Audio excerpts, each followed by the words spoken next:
आपत्कालीन चर्चा 101 अन्वयावरती बोलण्यासाठी मी आज इथं उभा आहे। काल सभागृहामध्ये एक महत्त्वाची आणि गंभीर विषयावरती अध्यक्ष महोदय चर्चा झाली। सरपंच संतोष देशमुख यांची ज्या पद्धतीने हत्या केली त्या विषयावरती सभागृहामध्ये काल 1.5 तास चर्चा झाली। अध्यक्ष महोदय, अनेक आमदार म्हणून या दुसऱ्या टर्म मध्ये पहिल्यांदा बघितलं की सभागृहामध्ये एका विषयावरती एका गंभीर गुन्ह्याबद्दल सर्व पक्षाचे आमदार एकमताने बोलत होते आणि ज्या पद्धतीने हत्या झाली कालच्या सभागृहामध्ये आमदार सुरेश अण्णा धस, जितेंद्र आव्हाड साहेब, पटोले साहेब आणि इतर आमदार भाजपचे पण तिथे आमदार पवार आमदार म्हणून होते, नमिताताई मुंदडा यांनी जो गंभीर विषय झाला हा सगळा वस्तुस्थिती पूर्णपणे मांडली। मी कालपासून विचार करत होतो अध्यक्ष महोदय की आज सभागृहामध्ये आपण या विषयावरती कशाने पुढे जायचे, करून का आमदार झाल्यानंतर दादा सभागृहामध्ये बोलत असताना या विषयावरती राजकारण आलं नाही पाहिजे आणि वस्तुस्थिती ही सभागृहासमोर आली पाहिजे। दादा, या प्रकरणामुळे जिल्ह्यामध्ये ज्या पद्धतीने वातावरण झालेलं आहे, मी एक आमदार म्हणून आणि जिल्ह्यामध्ये फिरत असताना गेल्या 8 दिवसापासून या प्रकरणाकडे एक वेगळ्या दिशेने बघितलं जाते दादा। आणि सत्तामध्ये आपण सर्वजण इथं आहेत। सगळ्यात मोठं कारण ही कशामुळं आणि यापुढे आता आपल्याला करायचं काय, मतदारसंघामध्ये जिल्ह्यामध्ये या आमदार म्हणून आपल्याला कशा पद्धतीने जायचे दादा। मी सुरुवातीला बोलताना सांगितलं की या प्रकरणामध्ये मला राजकारण आणायचं नाही, पण दादा आमच्या जिल्ह्यामध्ये आणि बीड मतदारसंघामध्ये गुन्हेगारी कशामुळे वाढली, आता सध्यामध्ये बीड मतदारसंघामध्ये कनेक्टिव्हिटी वाढली, रस्ते आलेत, रेल्वे सुद्धा आता लवकर चालू होणार आहे, आमच्याकडे इंडस्ट्री नाहीये दादा आणि त्यामुळं या गुन्हेगारीकडे जिचा उल्लेख सभागृहामध्ये जिल्ह्याच्या बाकीच्या आमदारांनी सुद्धा केला।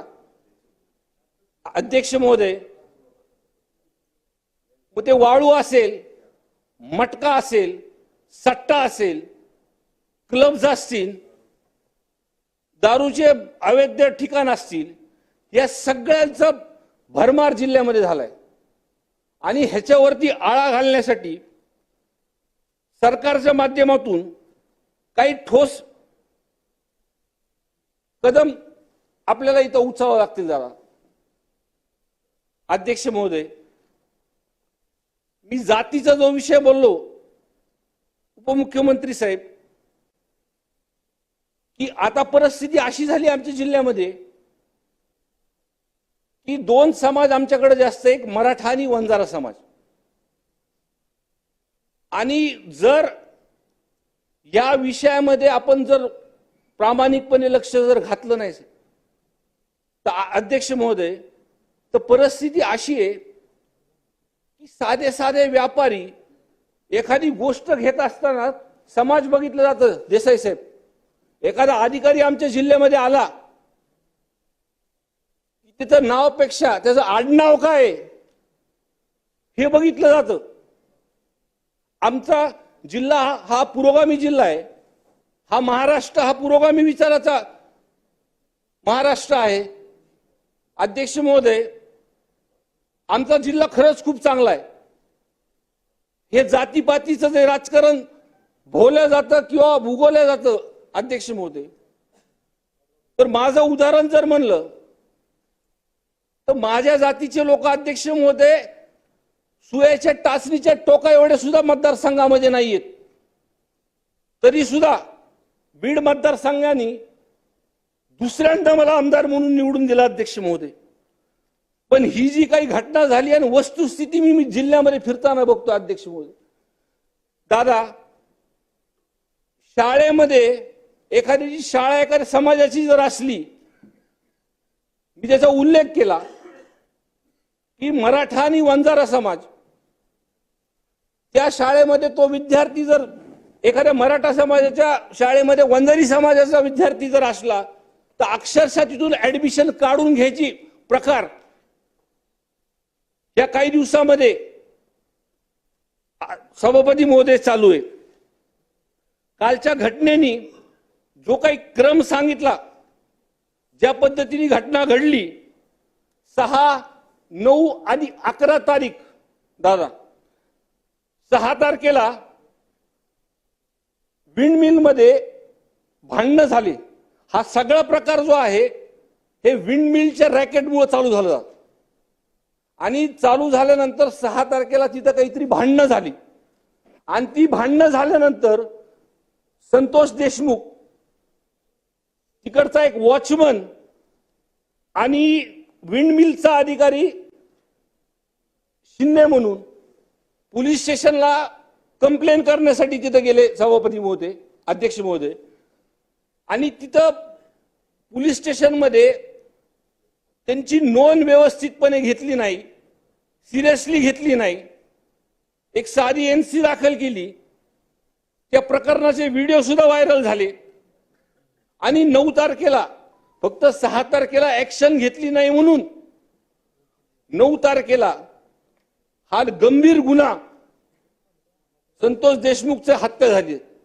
सगळ्यात महत्वाचा अध्यक्ष महोदय की जेव्हा संतोष देशमुखला त्या गाडीतून 2 गाड्या अडवून उचलून त्याला घेऊन गेले, त्याचा सहकारी एक त्याच्या सोबत होता आणि तो जेव्हा पोलीस स्टेशनमध्ये जाऊन वारंवार सांगत होता की सरपंचांना घेऊन गेलेला आहे, त्यांचा जीव धोक्यात आहे. पण दादा, पोलीस स्टेशनमध्ये कोणतीही ऍक्शन तिथं घेतली नाही. 2-3 तासानंतर जी काय आहे म्हणजे डायरेक्ट त्यांचं मर्डर झाल्यानंतरच आणि एकदम क्रूरपणे सभापती महोदय, अध्यक्ष महोदय, हा विषय झालेला आहे. आणि जसं सुरुवातीला मी बोललो की ह्याच्यामध्ये मला राजकारण आणायचं नाही, गुन्हेगार कोणताही असला, या प्रवृत्ती विरुद्ध मी आज इथं बोलत आहे. अध्यक्ष महोदय, हे जे काही कनेक्शन आहे, मी सुरुवातीपासून एक पहिला आमदार म्हणून दादा तिथे मी गेलो होतो आणि नावासहित जी काही लोक मला त्या गावातले सांगत होते, त्या लोकांच्या सांगण्याप्रमाणे मी ते नाव घेतले. आणि त्या माणसाचं नाव मी काय आका बोलणार नाही, त्या माणसाचं नाव वाल्मिक कराड आहे अध्यक्ष महोदय. आणि 6, 9 आणि 11 या तारखेचे जे गुन्हेगार अटक आहेत किंवा या वाल्मिक कराडचे जर मोबाईल रेकॉर्ड जर आपण बघितले आहे अध्यक्ष महोदय, तर पूर्ण गणित, देसाई साहेब, पूर्ण गणित हे आपल्या लक्षात येईल अध्यक्ष महोदय. अध्यक्ष महोदय, आमच्या ही माझी नाहीये, ही मागणी माझ्या जिल्ह्याची आहे आणि आज ही मागणी पूर्ण महाराष्ट्राची झाली. आज सभागृहाकडे दादा, जसं पहिले आपण रामायण आणि महाभारत बघत होतो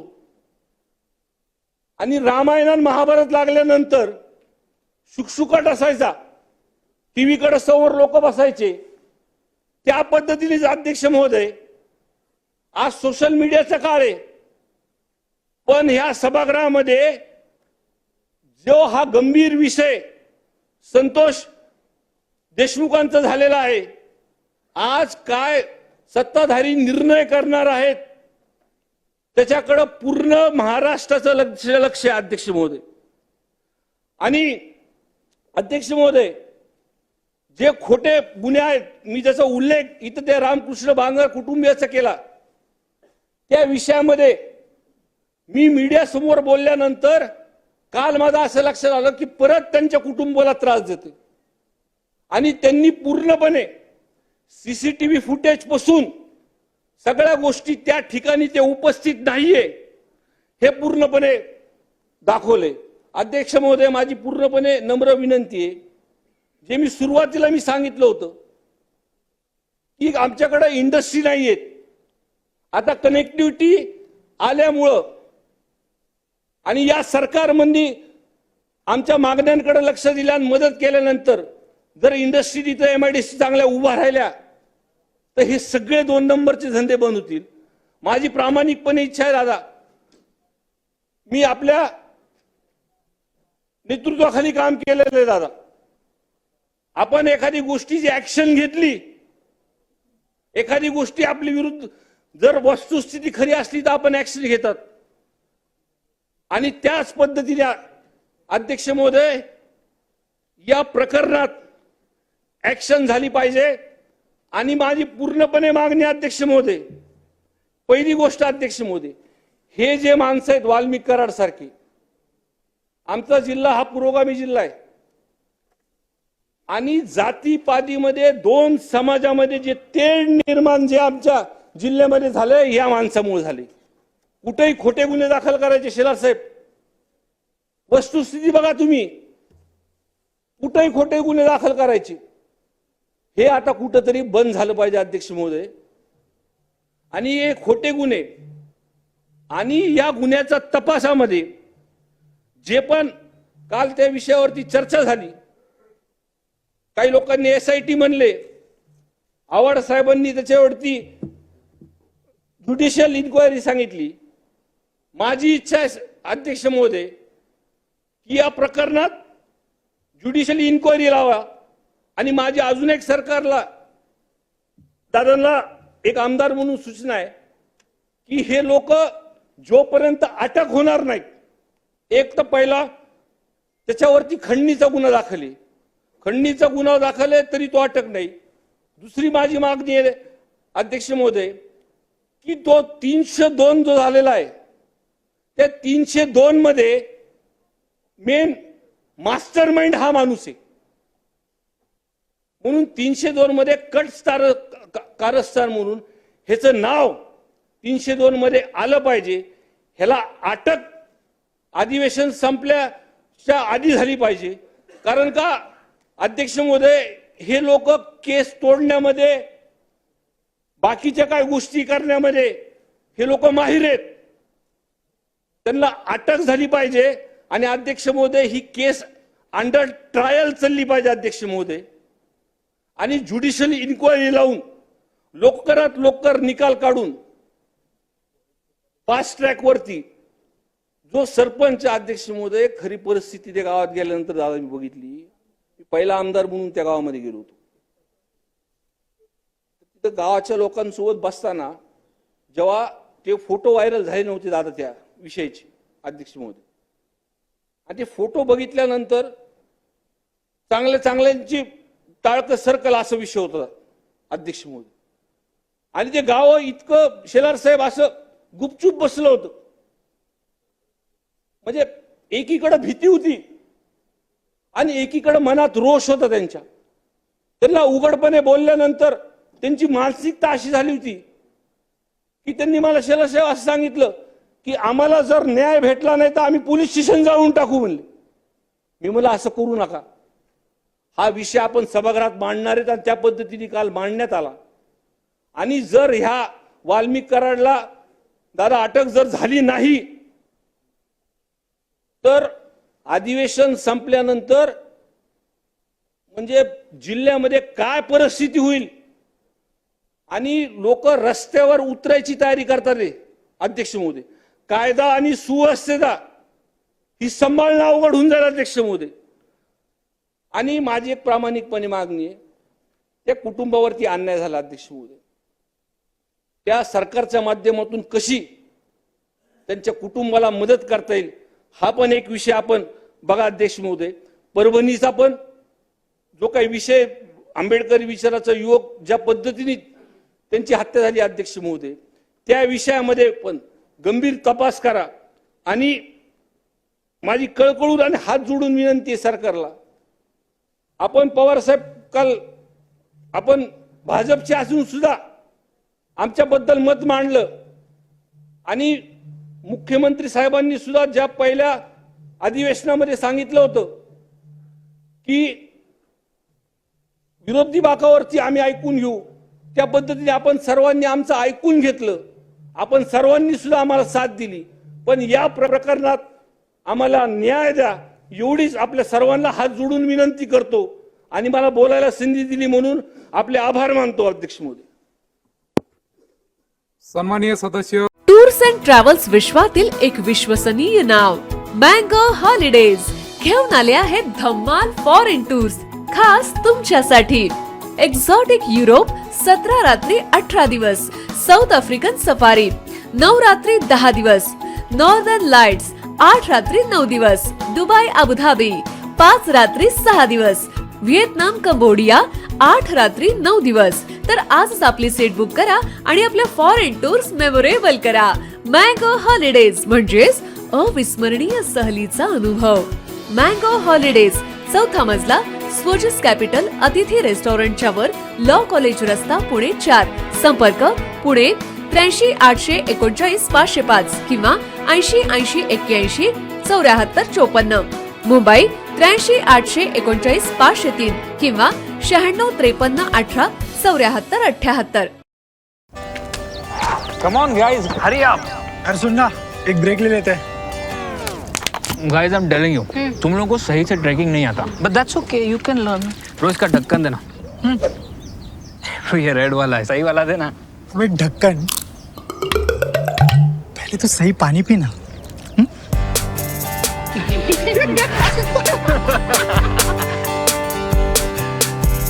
Manikchand Oxyrich, proudly Indian.